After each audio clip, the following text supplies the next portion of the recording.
Good to see you today. We're going to be thinking about heaven itself, a home in heaven. Today's hymn is Let Him In. There's a stranger at the door. Let him in. He has been there oft before.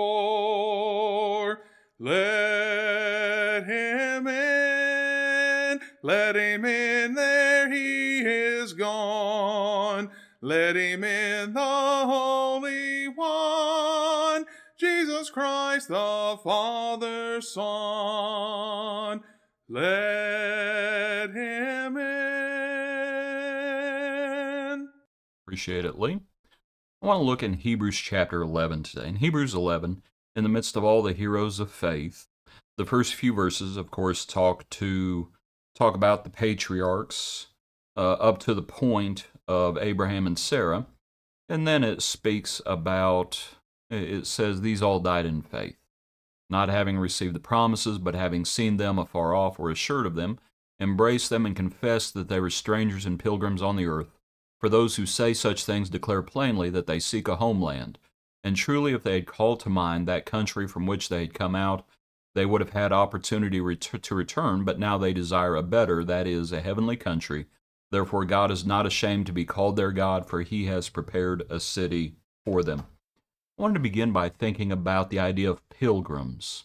Those who declare such things declare plainly, as it speaks about, that they were confessing that they were strangers and pilgrims on this earth. I was thinking about the fact that we're looking forward to a home in heaven that we've never seen. We've never been there. And the song begins, "There's a stranger at the door." And obviously it's speaking about Jesus. But I was just thinking about how we are strangers and pilgrims. We seek a homeland, but to think about that idea of a stranger at the door, we are, if we seek, we will find. Knock and it will be open to you.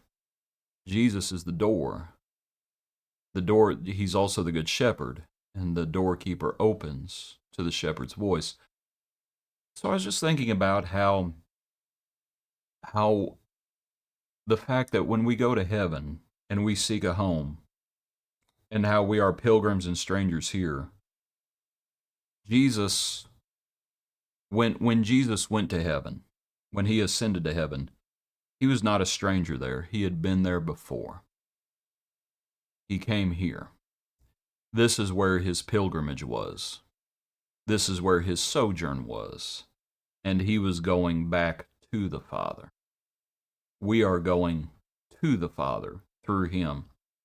And so in some ways we share that pilgrimage, but in other ways, just because, of course, before we were, the Lord was, and the Lord is, as in the I am passage. But I was just thinking about, it's a strange thing that we're going home and we've never been there, and it's going to be different.